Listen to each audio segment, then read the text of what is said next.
ಹರೇ ಶ್ರೀನಿವಾಸ. ಇವತ್ತು ನಾವು ಆಂಜನೇಯ ಪಂಚಮುಖಿಯ ಅವತಾರವನ್ನ ಯಾಕೆ ತಾಳ್ದ ಅನ್ನೋ ಕಥೆಯನ್ನ ಕೇಳೋದ್ರ ಜೊತೆಗೆ ಪಂಚಮುಖಿ ಹನುಮನ ಪೂಜೆಯ ಮಹತ್ವವೇನು, ಈ ಪೂಜೆಯನ್ನ ಮಾಡಿದ್ರೆ ನಾವು ಏನೆಲ್ಲ ಸಿದ್ಧಿಗಳನ್ನ ಪಡ್ಕೊಳ್ಬಹುದು ಅನ್ನೋದನ್ನ ತಿಳ್ಕೊಳ್ಳೋಣ. ಹೌದು, ರಾಮನ ಭಕ್ತನಾದ ಹನುಮಂತನು ಸುಲಭವಾಗಿ ಸಂತುಷ್ಟನಾಗುವ ದೇವತೆಯಾಗಿರುವುದರಿಂದ ಹನುಮಂತನನ್ನು ಪೂಜಿಸುವುದರಿಂದ ಅತ್ಯಂತ ವೇಗವಾದ ಪ್ರಯೋಜನವನ್ನು ನೀಡುತ್ತದೆ. ಹನುಮಂತನನ್ನು ವಿಶೇಷವಾಗಿ ಶನಿವಾರ ಮತ್ತು ಮಂಗಳವಾರದಂದು ಪೂಜಿಸಲಾಗುತ್ತದೆ. ಸುಂದರ ಕಾಂಡವನ್ನು ಅಥವಾ ಹನುಮಾನ್ ಚಾಲಿಸವನ್ನು ಪಠಿಸುವುದರಿಂದ ಭಕ್ತರ ಎಲ್ಲ ಸಂಕಷ್ಟಗಳು ದೂರಾಗುತ್ತದೆ. ಆದ್ದರಿಂದ ಹನುಮಂತನು ಸಂಕಷ್ಟ ಮೋಚನ ಎಂದು ಕರೆಯಲ್ಪಡುತ್ತಾನೆ. ಪ್ರತಿನಿತ್ಯ ಹನುಮಂತನ ಪೂಜೆ ಮಾಡುವುದರಿಂದ ಸಂತೋಷ, ಶಾಂತಿ, ಆರೋಗ್ಯ ಮತ್ತು ಸಂಪತ್ತು, ಧೈರ್ಯ, ಯಶಸ್ಸು ಮತ್ತು ಕೀರ್ತಿ ಮತ್ತು ಶ್ರದ್ಧಾ ಭಕ್ತಿಯ ಮನೋಭಾವಗಳು ನಿಮ್ಮಲ್ಲಿ ವೃದ್ಧಿಯಾಗುತ್ತವೆ. ಹಾಗೆ ಹನುಮಂತನ ಭಕ್ತರ ಸುತ್ತ ಯಾವುದೇ ರೀತಿಯ ನಕಾರಾತ್ಮಕ ಶಕ್ತಿಗಳು ಉಳಿಯುವುದಿಲ್ಲ. ಹನುಮಂತನ ಹಲವು ರೂಪಗಳನ್ನು ಪೂಜಿಸಲಾಗುತ್ತದೆ. ಅವುಗಳಲ್ಲಿ ಪಂಚಮುಖಿ ಹನುಮಾನ್ ರೂಪವು ಒಂದು. ಪಂಚಮುಖಿ ಹನುಮಂತನನ್ನು ಪೂಜಿಸುವುದು ಹೇಗೆ? ಪಂಚಮುಖಿ ಹನುಮಾನ್ ಪೂಜೆಯ ಪ್ರಯೋಜನವೇನು ನೋಡೋಣ ಬನ್ನಿ. ರಾಮಾಯಣದ ಕಥೆಯ ಪ್ರಕಾರ ಲಂಕಾ ಯುದ್ಧದ ಸಮಯದಲ್ಲಿ ರಾವಣನ ಸಹೋದರ ಅಹಿರಾವಣನು ತನ್ನ ಮಾಂತ್ರಿಕ ಶಕ್ತಿಯನ್ನು ಬಳಸಿಕೊಂಡು ಭಗವಾನ್ ರಾಮ ಮತ್ತು ಲಕ್ಷ್ಮಣರನ್ನು ಪ್ರಜ್ಞಾಹೀನಗೊಳಿಸಿ ಪಾತಾಳಕ್ಕೆ ಕರೆದುಕೊಂಡು ಹೋಗುತ್ತಾನೆ.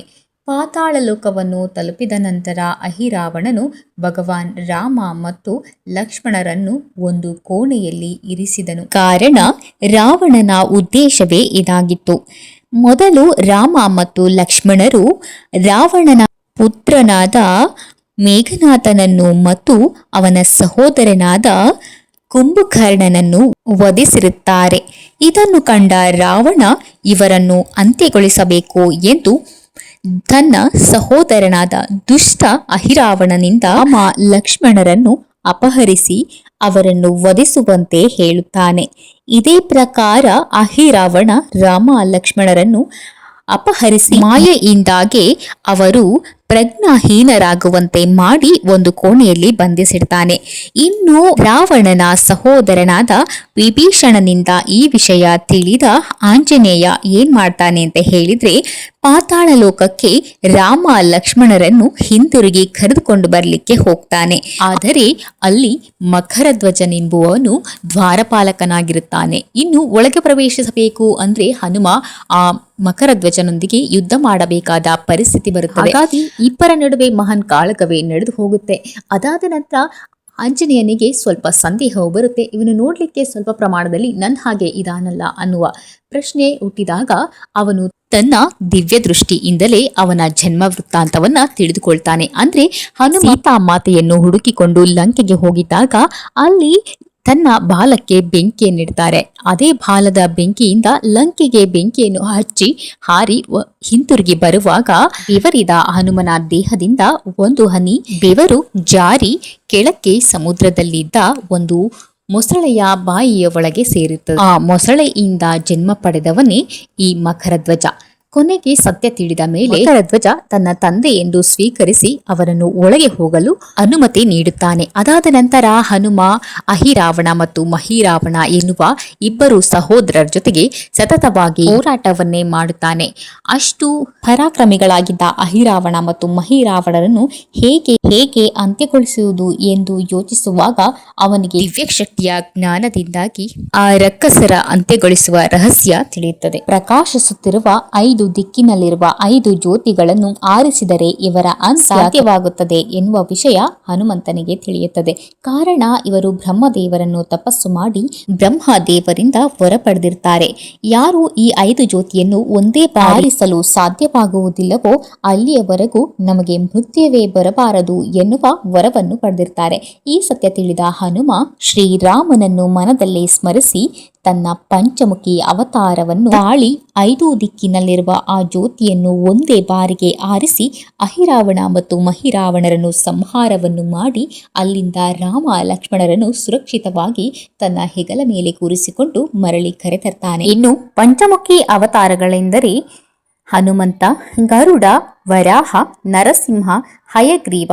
ಇನ್ನು ಶ್ರೇಷ್ಠವಾದ ಈ 5 ಮುಖಗಳು ತನ್ನದೇ ಆದ ದಿಕ್ಕು, ತನ್ನದೇ ಆದ ವಿಶೇಷತೆ ಮತ್ತು ತನ್ನದೇ ಆದ ದೋಷ ಪರಿಹಾರವನ್ನು ಸೂಚಿಸುತ್ತವೆ.